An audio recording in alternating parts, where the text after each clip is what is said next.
Before we get into today's show, let me tell you about the latest deal from Mike Lindell, MyPillow. Once again, the big box stores have canceled their orders simply because they don't agree with Mike Lindell's politics. They don't like it because he supports President Trump. Well, he's going to pass that savings on to you. No more middleman. And boy, does he have some great deals on the Giza Dream Sheets and the Percal bed sheets. Listen to this. Giza Dream queen size, normally $139.98. Your wholesale price, $69.99 when you use promo code Joey. King size, only $79.99. The Percal queen size, normally $89.98. Your wholesale price, $29.98 when you use promo code Joey. Just call 1-800-893-4059 or go to MyPillow.com. Always use promo code Joey. Free shipping options available. This allotment's not going to last very long. When they're gone, they're gone.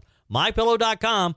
Promo code Joey. Thanks for joining me in the PhD Weight Loss and Nutrition Studios. To lose weight for the last time, visit myphdweightloss.com. Welcome in as we wrap up another week on this Friday edition. Elon Musk has been the most visible member of President Donald Trump's administration during Trump's first 10 weeks back in the White House. A new poll show that the familiarity can cause contempt, I guess you could say, as recent polling shows that the DOGE point man is underwater with approval ratings. We have those latest polls for you. Judge James Boasberg is back in the news. This time he is poised to hold Trump administration officials in contempt of court. Are we headed to a constitutional crisis with this activist judge? A 21-year-old University of South Carolina student was killed in a hit-and-run crash involving an illegal immigrant, according to the Department of Homeland Security. We have the latest on this sad story out of the Palmetto State. And last week, we saw a group of South Carolina legislators hold a news conference to announce a new proposal to reduce income taxes in South Carolina. It all sounded good at the time, but since then, a legislative report shows that a lot of lower-income people may have to actually start paying taxes. This is not exactly the outcome expected. Matt Wills with the Greenville Chamber joins us to give us the latest. I told you we'd be back. And ye shall know the truth, and the truth shall make you free. It's Joey Hudson. I wanted to name it the Joey Hudson bill, but, they don't allow you to put names on bills. But I wanted to call it the Joey Hudson bill because I know that one's been near and dear to you for a number of years. That's how it's done. Let your voice be heard. And the truth shall set you free. Here's Joey Hudson. So here's what's going on with our favorite federal judge, James Boasberg. He is seriously considering whether to hold the Trump administration in contempt after it allegedly ignored a court order blocking deportations under the Alien Enemies Act, a law that dates back to the 1798. So we've talked about this for, 2 weeks now. And Judge James Boasberg appears to not be holding back. In another hearing yesterday, it's like this won't go away. He grilled a Justice Department attorney about why the government went ahead with deporting over 100 Venezuelan nationals, even after he told them to put the brakes on it. Some of the deportees were suspected members of the Tren de Aragua gang, this horrible gang of murderers, robbers, just bad guys who need to be out of our country. This judge, though, says he wants answers about the timing and the legality of those removals. Again, I get back to the frustration I have when these activist judges would rather have these criminals in our country, would rather to protect them than to protect citizens in our country. A little later in the show today, I'm going to tell you the story, a sad story, out of Columbia, South Carolina, where a young University of South Carolina student lost his life to an illegal, a person who should not have been in the country, and someone like this judge is protecting. According to Judge Boasberg, the government started landing or loading planes the morning of March 15th before the flights took off later that day, which is right around the time that he issued an emergency injunction. The judge was clearly skeptical, suggesting that the administration may have acted in bad faith by rushing to get people out before the legal order could take full effect. Well, so what? Is there something wrong with that?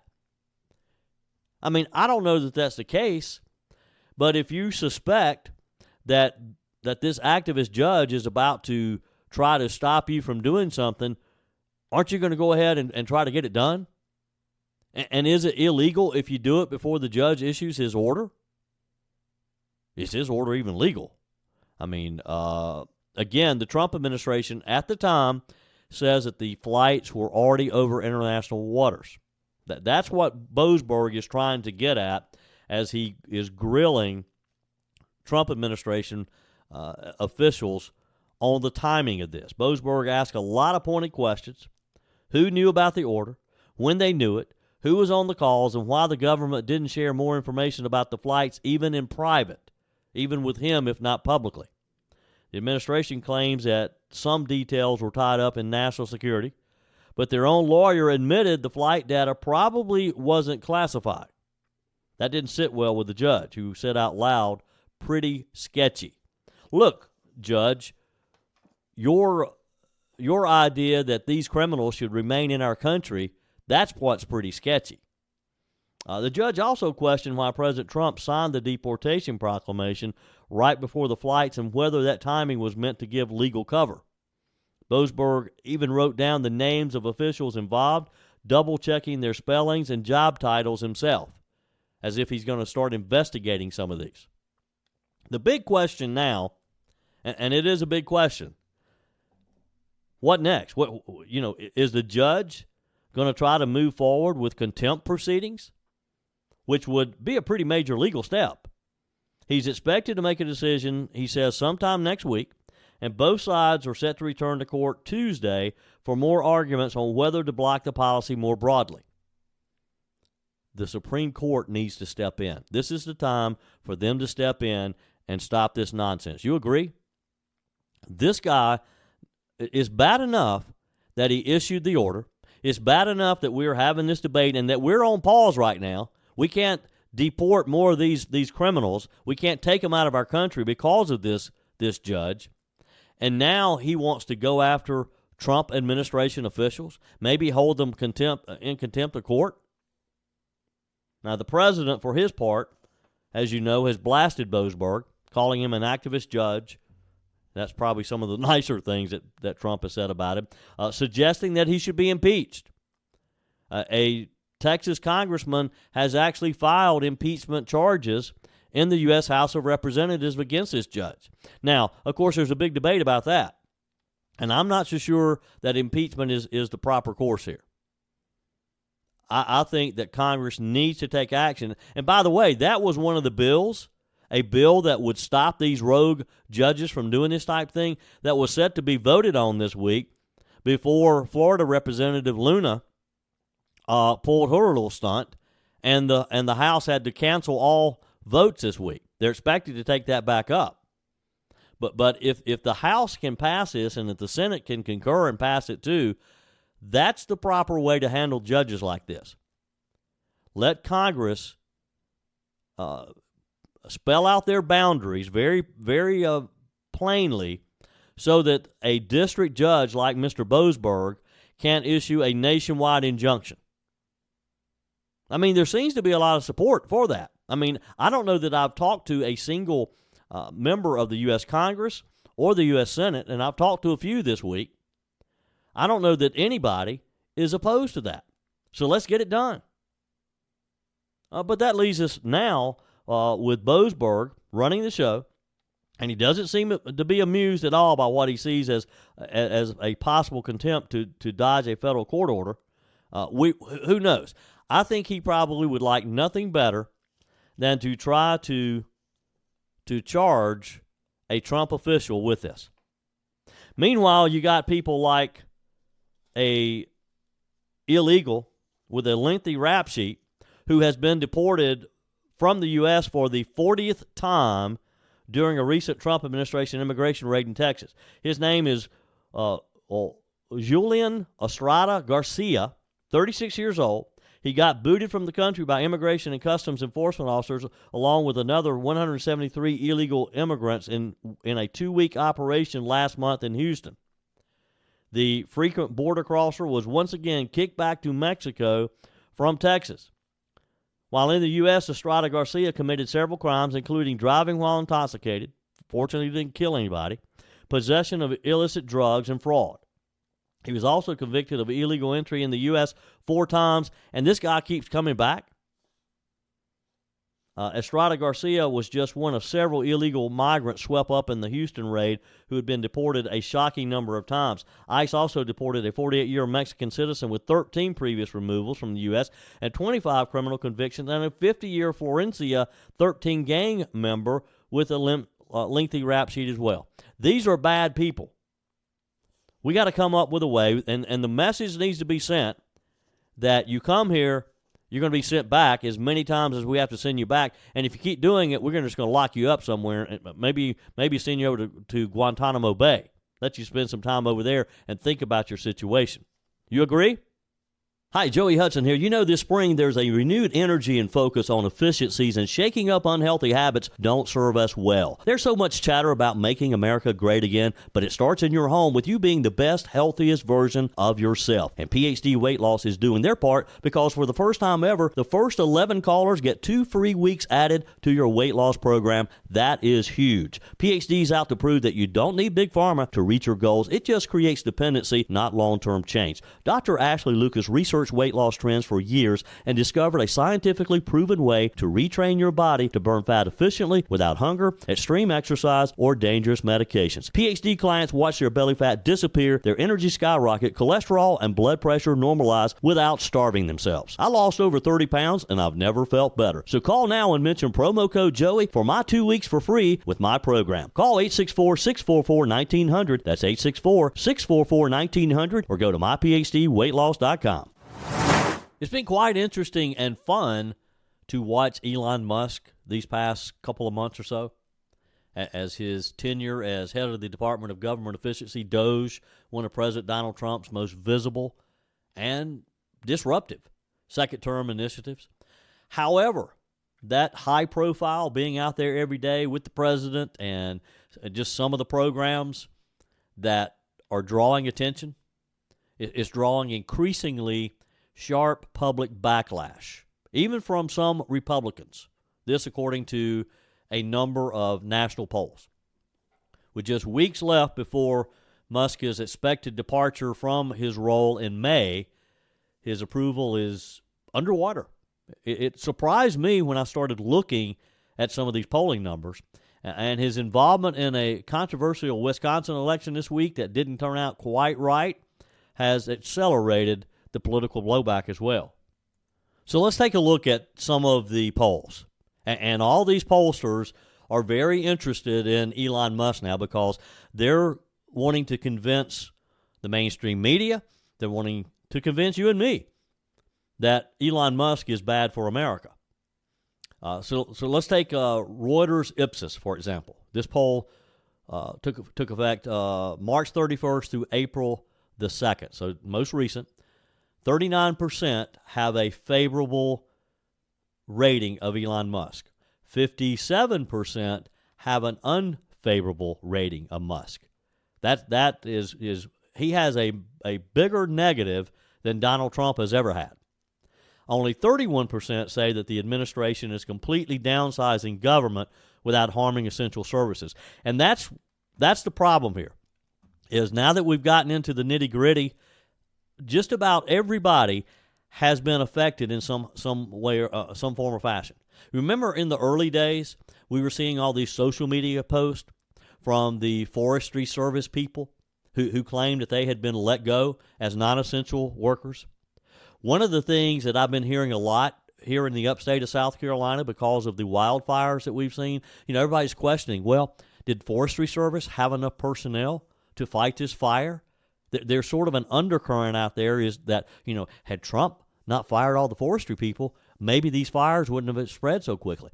I understand it had nothing to do with it, but this is the type of undercurrent that they're trying to feed. Marquette Law School, they did a poll March 17th through the 24th. DOGE job approval, 41% approve, 58% disapprove. Musk favorable, 38%. Unfavorable, 60% in the Marquette Law School poll. The Quinnipiac, this was done in early March. 54% say Musk, DOGE are hurting the country. And then the Fox News poll. This was mid-March as well. 40% approve of Musk's role at DOGE. 58% disapprove. 65% say not enough planning has gone into government cuts. So as we're starting to hear these stories of cuts and agencies going away and people losing their jobs, it's like we don't have the stomach to do what has to be done to decrease the size of government, to cut the government waste, to dig out or seek out the abuse. It's like we don't have the stomach to do it. We want it done. We elected Donald Trump to do it. But now that it's actually happening and people are losing their jobs, people are upset. And who are they blaming it on? Elon Musk, because he's the bearer of bad news. DOGE has slashed federal jobs. They've identified billions in what the White House calls wasteful spending. But we've seen these lawsuits that have cast a shadow of doubt over, is this the right thing? There's this backlash over the abrupt service disruptions of people going in to their jobs on Monday and being given a pink slip. They say that Elon Musk has been too aggressive. Critics warn that the changes are being rushed without proper oversight. What do you think? I'd love to hear from you on this. Email me, Joey at joeyhudson.com. Leave me a message on the MyPillow message line, 864-477-JOEY, 864-477-5639. Always use promo code Joey when you go to MyPillow.com, and you'll save you get the best savings on any product, whether it's towels, pillows, my slippers, the bed sheets, the Giza Dream sheets. Use promo code Joey to get the best price. Musk is $20 million push to help elect a Trump-aligned judge in Wisconsin this week.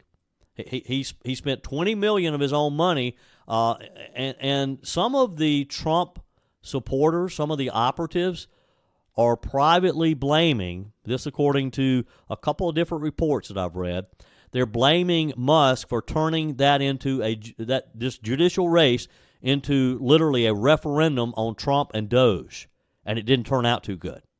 Now, Trump just kind of pushed it to the side, but a lot of people were thinking, okay, Donald Trump, everything he touches right now wins. And now that the liberal won that Supreme Court race in Wisconsin, even after Elon Musk spent $20 million, and Susan Crawford won by 10 points, wasn't even close. They're saying, well, maybe Trump, and the left's feeding this, maybe Trump's not as popular as he thinks he is. Here's the reality, and there's starting to be some Republican unease here, because we're staring 2026 in the face now. The midterms, we have to buck up against the historical numbers here, and we have to win. Historically, whoever's in the White House loses the midterms. We can't afford to do that this year. We have to maintain what we have, and we need to grow our margins in both the U.S. House and the U.S. Senate. So that's our challenge. We got to figure out how to do that. I mean, President Trump remains vocally supportive of Elon Musk. I don't think there's any doubt there. But it's just some Republicans, and of course all the Democrats, are concerned that Musk is increasingly toxic public image, and that's how they view him, is going to hurt the Trump administration's broader agenda, especially as the Democrats are ramping up their attacks. We'll see. Hey, let me take a minute to talk about something great, something positive. The bakery in Ingalls, the best food, household items at best prices at my favorite market, and that's Ingalls. Have you been to the Ingalls Bakery lately? They have store-made cakes and cookies, donuts, muffins, and, of course, their world-famous apple fritters. They make them fresh every day. A great selection of organic breads and magnificent artesian breads in old-world varieties like the rosemary garlic or the Tuscan, and they'll slice it while you watch, that hot bread being sliced right then. Select stores even offer a great gluten-free selection of bakery items as well. And, boy, their mouth-watering seasonal fruit pies. Now's the time for those apple pies, and we'll be having some peach cobblers and that type of thing coming in. So, look, if you're having a special occasion, run by Ingalls. Ask them about some of their custom-made cakes for your birthday, for those anniversaries. They'll make it for you. They'll put your picture on it if you want. Ingalls, low prices, love the savings. On our guest line today, Matt Wills. He's Vice President of Government Affairs for the Greenville Chamber.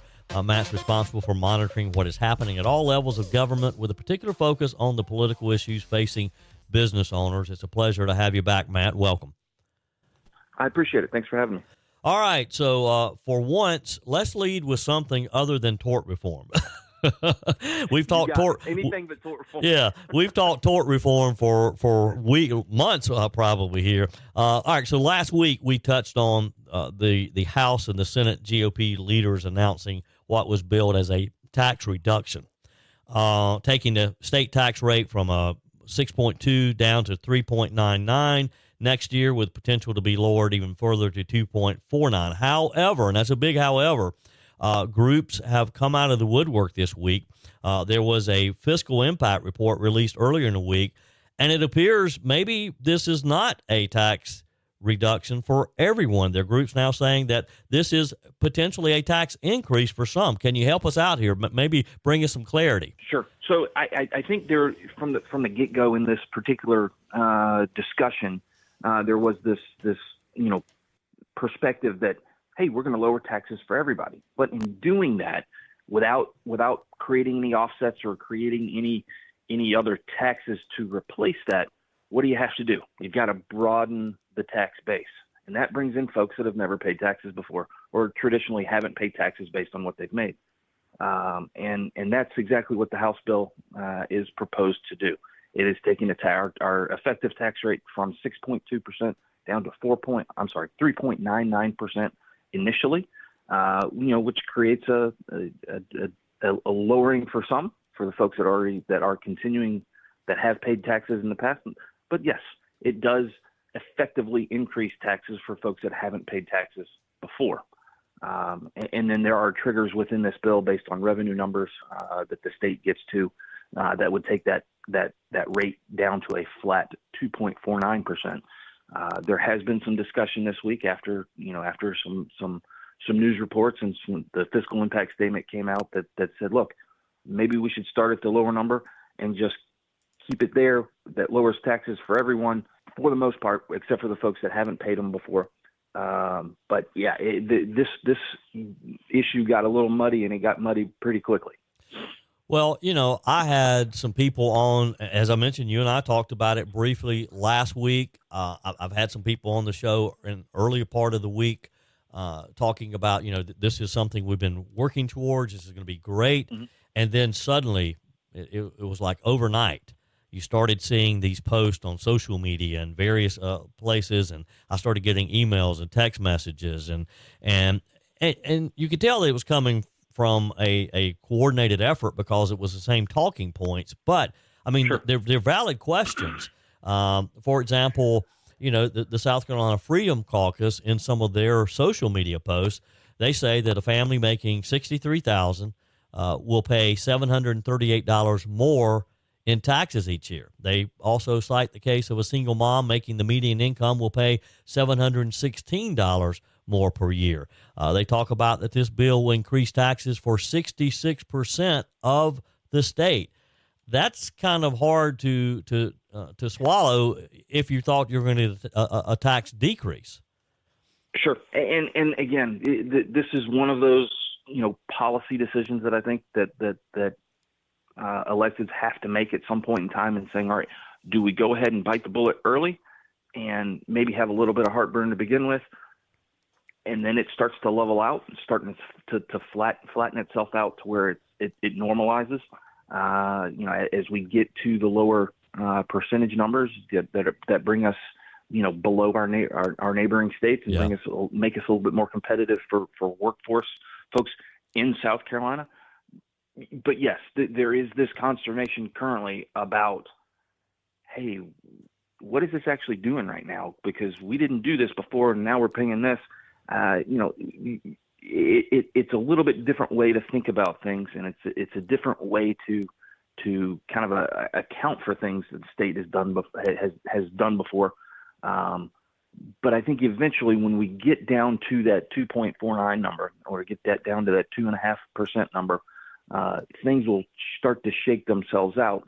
There is some talk currently about, when the House moves this particular bill, which is in Ways and Means this week, will probably be reported out to the floor. They'll probably look at some of these things.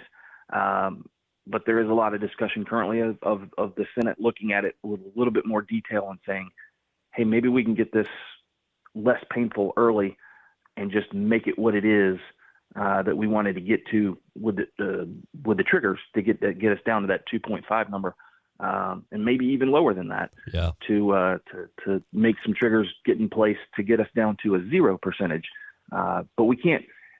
Going from where we are, getting and lowering it is going to be a process. It was always going to be a process, and there was going to be some heartburn across the board somewhere along the line. But I think it's a positive step in a very good direction.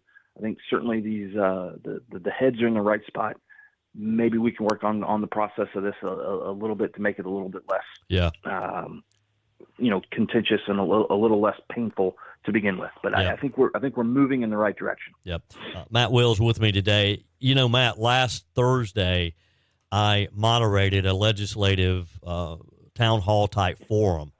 And we talked about this. There were a number of legislators in the room, and everyone was excited about this.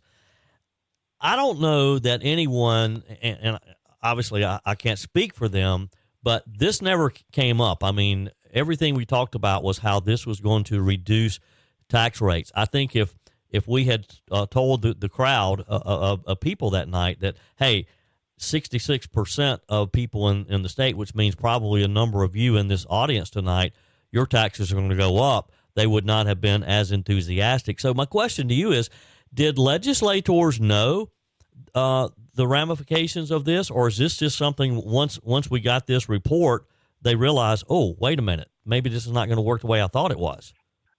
Well, this is one of those times where, when folks talk about the sausage making of lawmaking, this is kind of where the proof's in the pudding.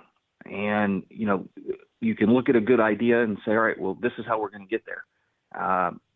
But then when the numbers folks look at it and say, well, this is what it's going to cost. This is what it's going to quote unquote cost us in the short term to get to a point where we normalize and we get to a point where we're at a flat point and everybody's paying 100% of folks that are making money in the state at, up to a certain number are paying this number.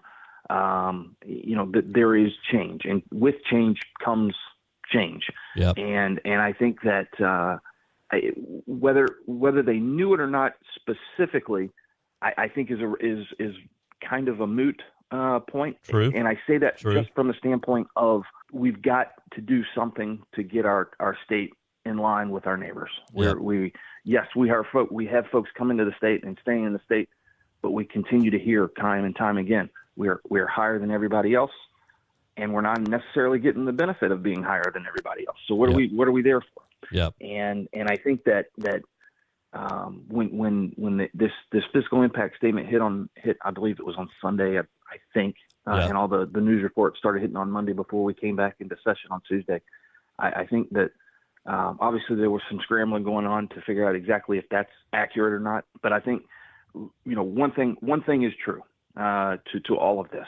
I think their heads are in the absolute right spot. This could be a very bipartisan issue if it's done correctly. I think there's some members of the Democratic caucus, especially in the House, that are looking at this and saying, wow, this is a good idea for the state.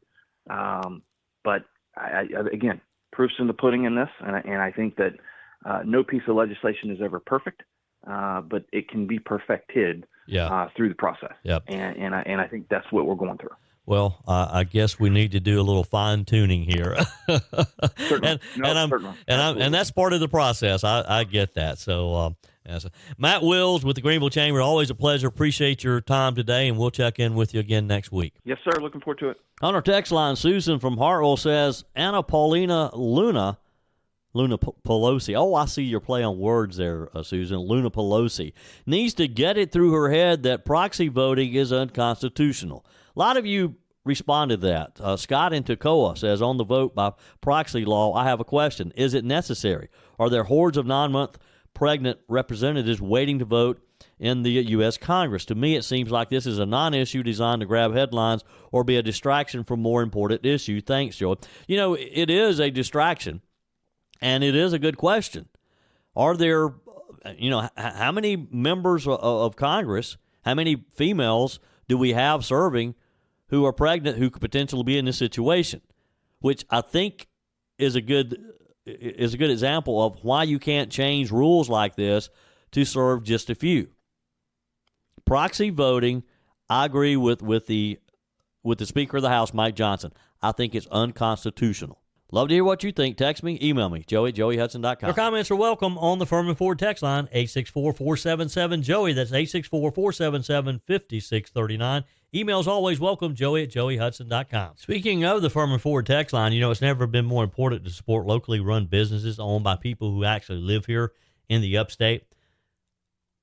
Let me take a minute to talk with you about our friends at Furman Ford. If you're looking for a new vehicle, maybe a great pre-owned vehicle, one you can trust, or maybe you're looking to order that special vehicle. Either way, if you want a new one, a brand new one, or a pre-owned that you can trust, the folks at Furman Ford, they're there to help you.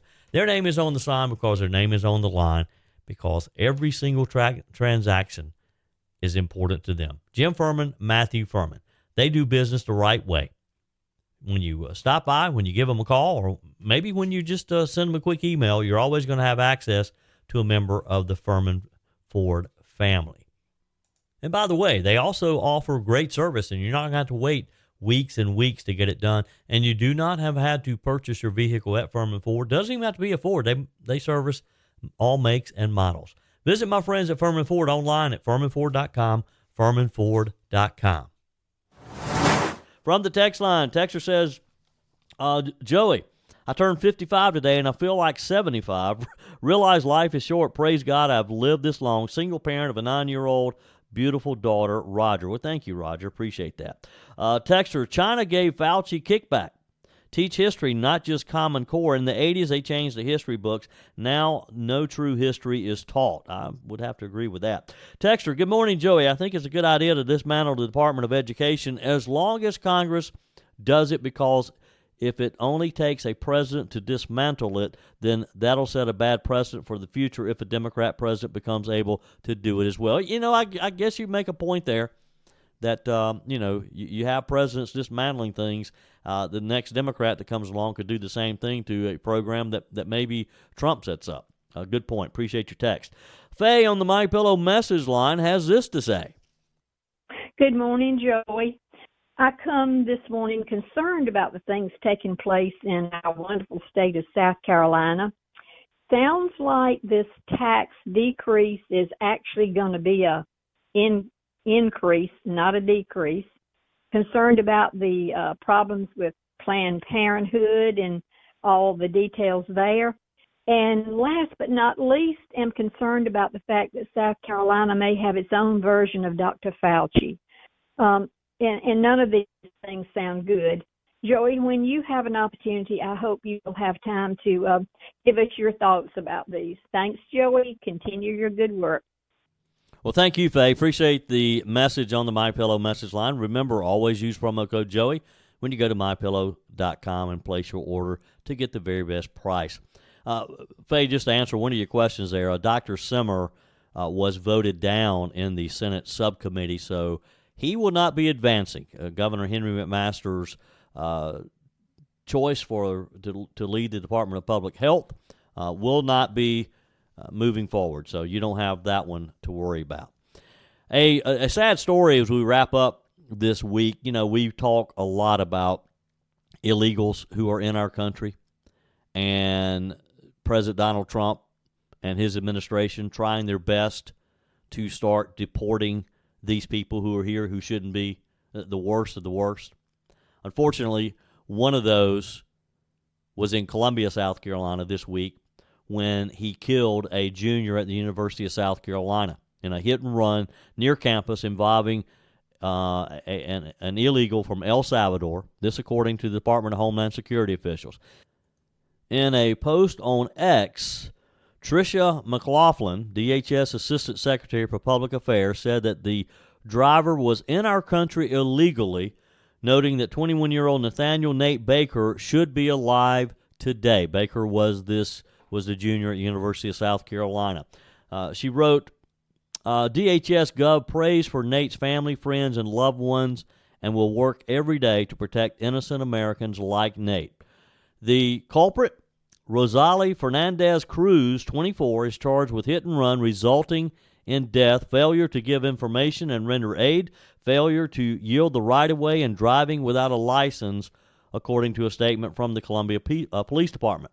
At the time of the crash, Fernandez Cruz was wanted by Immigration and Customs Enforcement, according to the police. A DHS source told Fox News that Fernandez Cruz was arrested by Border Patrol in Hidalgo, Texas on December 24th, 2016. Nearly 2 years later, on September 6, 2018, an immigration judge in Charlotte, North Carolina, ordered Fernandez Cruz to be sent back to El Salvador. Just after 2 p.m. this week on Wednesday, Fernandez Cruz allegedly failed to yield the right-of-way while turning left at Blossom and Assembly Street in Columbia, our state's capital, hitting young Baker, who was on a motorcycle, hit him with his truck and drove off. Baker was taken to a hospital, pronounced dead, according to the Richland County Coroner's Office. Fernandez Cruz is accused of not stopping or rendering aid to Baker or reporting the incident to police. He reportedly drove away from the accident site and ran from the vehicle. So he hits this young man, and he doesn't even stop to see if he's okay. He keeps moving. And then when he's approached, he runs. Fortunately, there was a Columbia Police Department officer nearby. He found and detained Fernandez Cruz. There were 2 other men with Fernandez Cruz at the time of the accident who also ran. According to police officials, no charges are pending against them presently. The immigration status of the other men is unknown as well. The university confirmed in a statement that Baker was a business major from Glen Allen, Virginia. In a statement, they said, "Our prayers and deepest sympathies go out to Nate's family and friends during this difficult time. Counseling staff are actively working with those impacted, and services are available to any member of our campus community affected by the tragedy." There's been an outpouring of grief, of support for this young man's family. Pi Beta Delta confirmed in an Instagram post that Mr. Baker was a member of its fraternity. They wrote in the post yesterday, "We lost not just a brother, but a leader, a role model, and a true embodiment of what our fraternity stands for. Nate Baker brought light, laughter, and love into all of our lives. Nate will always be remembered for the way he showed up for others and the impact he had on everyone around him." This young man should not have lost his life. And if our country, if our government had been doing its job, this guy would have been sent back years ago. He should not have been here, and this is why I get so frustrated when I hear cases like this rogue federal judge, James Boasberg, who feels like he has to protect people here illegally. Does this make you as frustrated and as angry as it does me to know that this young guy who had his whole life ahead of him, and it is just snuffed out that quickly by an illegal?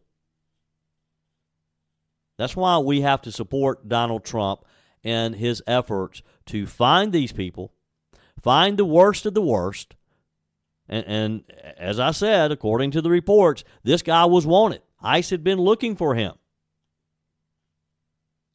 And send them back home. The University of South Carolina College Panhellenic Association called the situation a tragedy in a statement on Instagram, saying, "Our thoughts, prayers, and hearts are with Nate's family, friends, loved ones, and our entire Greek community during this time. Nate's impact will continue to live on throughout the USC community and will never be forgotten." And I hope not. I hope not. I just pray for this young man's family, that they have to endure this horrible grief, this tragedy of losing their loved one to someone who should not have been in our country. It's just that simple.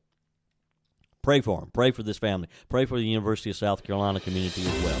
That's it for today's edition of Just the Truth. Thanks for joining me in the PhD Weight Loss Studios. To lose weight for the last time, visit myphdweightloss.com. If you haven't joined my mailing list yet, visit my website, joeyhudson.com. Click on the Connect with Joey button so that you can receive our emails and the most up-to-date news. Also, join me on my YouTube channel. Be sure and like, comment, and subscribe. Just search for Joey Hudson. As always, thanks for spending a few minutes of your day with me. Do me a favor and forward this episode to a few friends. Just click on the share button and send to your contacts. We need to build an army of conservatives to win our country back, and we can do that by continuing to share the truth with our friends and family. Keep those comments coming via the Furman Ford text line 864-477-JOEY. Email to joey@joeyhudson.com, and I love your messages on the MyPillow message line. Again, that's 864-477-JOEY, 864-477-5639. Be sure and take advantage of the MyPillow special, just $14.88 on the standard MyPillows when you use promo code Joey. Order online at mypillow.com or call 800-893-4053. We're back again tomorrow and hope you'll plan to join us. Until then, remember, God's got this. He's still in control.